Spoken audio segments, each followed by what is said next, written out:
అందరికీ నా ఉదయపూర్వ నమస్కారాలు.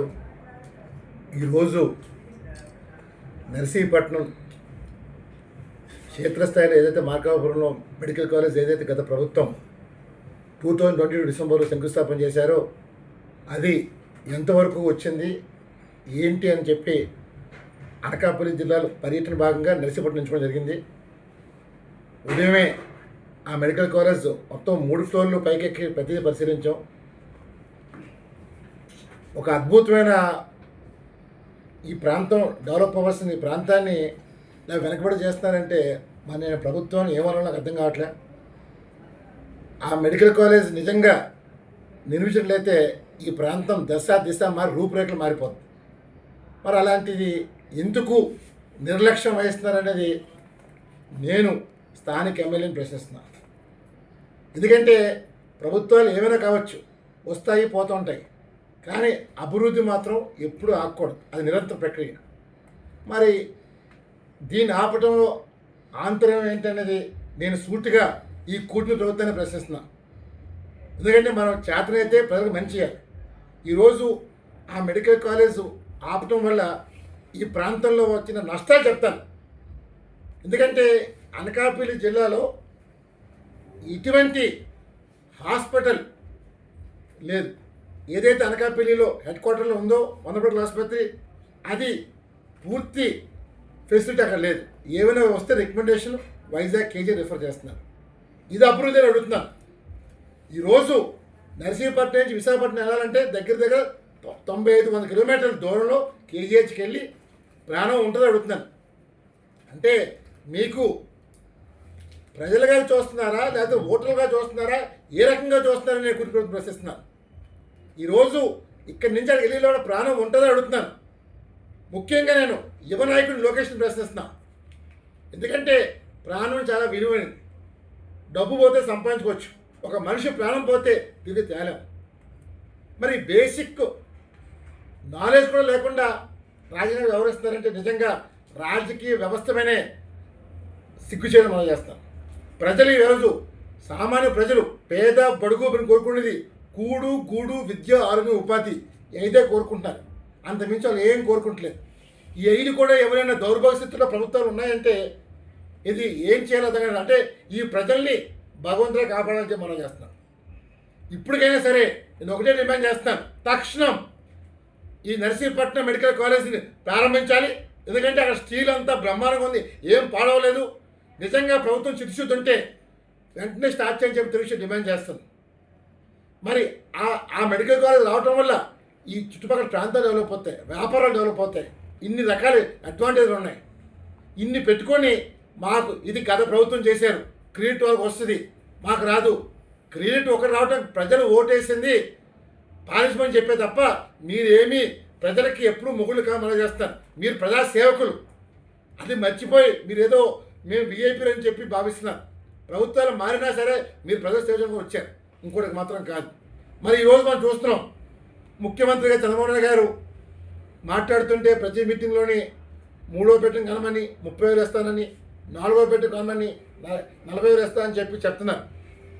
ఈరోజు నేను తప్పుపట్టలేదు, కానీ ఆయన చెప్పిన కాన్సెప్ట్ ఎందుకంటే ముందు జనాభా తగ్గిపోతుంది, జనాభా పెంచాలని ఒక సంకల్పం చెప్పారు.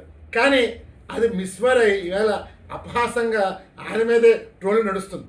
ఎందుకంటే 3వ బిడ్డ 30,000 ఇస్తానన్న 30,000 డైపర్లకు కాదు కదా, దేనికి సరిపోదు. కనీసం డెలివరీ ఖర్చు కూడా మనం చేస్తున్నాను. నేను కోరేది ఒకటే, 30,000 కాదు, మీరు వాళ్ళకి ప్రయోజనంగా మీరు చేయాలి తప్ప నేను 30,000 ఇస్తాను 40,000 ఇస్తాను మంచి పద్ధతి కాదు.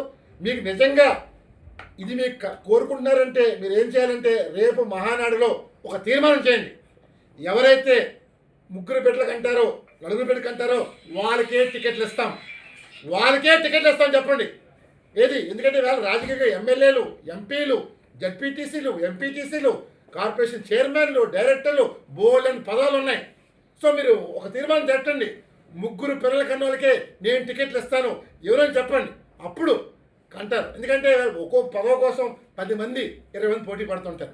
సో వాళ్ళకున్న అర్హత ఏంటి, 3 4 అయితే ఆటోమేటిక్ ఇచ్చేసేయండి, 3 అయితే పోటీ పడతారు, సెలెక్ట్ చేసేవ్వండి. అంటే ఇది ఒక విజనరీగా రావాల్సిందంటే మార్పు మొదలవుతుంది. అంతేగాని నేను 30,000 ఇస్తాను 40,000 ఇస్తానని అది అపహాసం తప్ప ప్రజలు నవ్వుకుంటున్నారు. దయచేసి నిజంగా చంద్రబాబు నాయుడికి చిత్తశుద్ధి ఉంటే రేపు మహానాడు తీర్మానం చేసి నేను రేపు భవిష్యత్తులో టికెట్లు 3 పిల్లలు 4 పిల్లలకి టికెట్లు ఇస్తాను తప్ప మిగతా వాళ్ళకి ఎవరైనా చెప్పగలని అడుగుతున్నాను. ముందు మనం ఆచరించి అప్పుడు ప్రజల మీద రుద్దితే ప్రజలు విశ్వసిస్తారు. అంతేకాని ఏదో రాజకీయంగా మన పబ్బం కట్టుకుందంటే మాత్రం ప్రజలు హర్షించరు, అసహ్యం మనం చేస్తారు. దయచేసి ఈ మైండ్ సెట్ని ముందు మనం ఇంప్లిమెంట్ చేస్తే రానున్న రోజుల్లో మిగతా పార్టీలు కూడా ఆచరిస్తారు. అంతేకాని మన పార్టీకి ఆచరణ లేనప్పుడు మిగతా వాళ్ళని మనం తిట్టడం తప్పు. ఇది సభకు అమలు చేస్తారు. అలాగే ఇవాళ ఇంకోటి కూడా మధ్య నడుస్తుంది. తెలుగుదేశం పార్టీ ముందు ఎన్టీఆర్ వారసుడు ఎవరు అనేది ఒక ప్రశ్న ఇటీవల కాలంలో జనాలు చర్చ నడుస్తుంది. అది జూనియర్ ఎన్టీఆర్ లోకేష్ అని. ఎప్పుడైనా సరే కొడుకు బిడ్డ వారసుడు అవుతారు తప్ప కూతురు బిడ్డ కాదని చెప్పి మనవి చేస్తాను. మరి ఈరోజు డెఫినెట్గా తెలుగుదేశం పార్టీకి మళ్ళీ పునర్వైభవం రావాలన్నా ముందుకు వెళ్ళాలన్నా అది ఒక జూనియర్ ఎన్టీఆర్తో సాధ్యం. ఈరోజు నేను లోకేష్ని నేను విమర్శించడం కాదు, కానీ క్యాలిబర్ ఈవేళ జనాకర్షణ ప్రజాకర్షణ ఉన్న నాయకుడు ఉన్న లీడర్ అది ఒక ఎన్టీఆర్. ఎందుకంటే ఇటీవల మనం చూసాం బెంగళూరు పర్యటన హాస్పిటల్కి వెళ్ళినప్పుడు దారి పొడిన జనాలు పక్క రాష్ట్రంలో కంట్రోల్ చేయలేకపోయి పోలీస్ స్టేషన్ ఎత్తేసారు ఆ పబ్లిక్ని కంట్రోల్ చేయలేక. ఈరోజు తెలుగుదేశం పార్టీ మళ్ళీ తిరిగి అధికారం రావాలన్నా చెయ్యాలన్నా ఇది ఒక జూనియర్ ఎన్టీఆర్తో సాధ్యం. అంత దయచేసి నేను ఒకటే అంటే నేను రాజకీయాలు మాట్లాడట్లేదు, ప్రజల కోసం ఏదైతే ఎన్టీ రామారావు గారు పార్టీ పెట్టారో ఆశయాలు నిలబెట్టడం కోసం జూనియర్ ఎన్టీఆర్ రాజకీయాలకు రాబోతున్నారు. డెఫినెట్గా జూనియర్ ఎన్టీఆర్తోనే మనం చూసాం తమిళనాడులో ఏదైతే విజయ్ గారు పార్టీ పెట్టి ప్రపంచం సృష్టించారో నిజమైన లీడర్ ఎప్పుడు ఒకడే వస్తాడు. అంతేగాని ఇలా కలుపుకొని ఇంకొకరు తుంగితే ఊడిపోయి మనం చేస్తున్న అభివృద్ధి చేయలేం.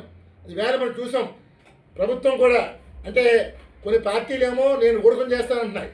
అసలు సిద్ధాంతం లేకుండా ఎవరైనా పార్టీ పెట్టారంటే అధికారం కోసం పెడతారు తప్ప మేము ఊరుకం కోసం పార్టీ పెట్టరు. ఇప్పుడు తెలుగుదేశం పార్టీ అధికారంలో ఉంది కదండి, ఇప్పుడు మన కొత్త నాయకుడు అవసరం లేదు కదా. ఇదండి ఇప్పుడు ప్రజెంట్ సిచ్యువేషన్లో ఈవేళ కూటమి ప్రభుత్వం పైన జనాల్లో వ్యతిరేకత వచ్చేసింది.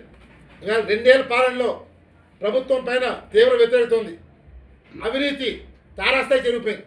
గత ప్రభుత్వంలో నేను లేదు అని చెప్పట్లేదు, ఉంది. 10 రూపాయలు ఉంటే ఇవాళ 100 రూపాయలు అయింది. గత ప్రభుత్వంలో అధికారులు భయపడ్డారు, ఇవాళ అధికారులు బరితెగించారు. ఇది నాడు నేడు పాలన. దాన్ని ఒకటే కోరుతున్నాను, దయచేసి మన మైండ్ సెట్ మారండి. మీరు మారితేనే ముందుకెళ్తాం తప్ప ఏదో మనం చేస్తాం, ఏదో లోకేష్ ముఖ్యమంత్రి అయిపోతారు ఈ ప్రజలు ఆడపడపోతాయి తప్ప అభివృద్ధి చేయండి. నిజంగా మీకు చిచ్చుతుంటే నేను ఈవేళ పర్యటించిన ఈ నర్సీపట్నం మెడికల్ కాలేజ్ అనౌన్స్ చేయాలని అడుగుతాను. మిస్టర్ లోకేష్, నువ్వు ఐటీ మినిస్టర్, విద్యాశాఖ మంత్రి, నీకు దమ్ముంది అడుగుతున్నాను. ఇవి లేకుండా వేళ భూములు కార్చౌక్ అప్పచెప్పి రాష్ట్రాన్ని దివాళ తీసుకెళ్ళిపోతున్నాను. దయచేసి లోకేష్ని శ్రద్ధ వహించి నువ్వు మహానాడు లోపల నర్సీపట్నం మెడికల్ కాలేజ్ స్టార్ట్ చేస్తామని చెప్పి సీఎంతో చెప్పగలమని చెప్పి డైరెక్ట్గా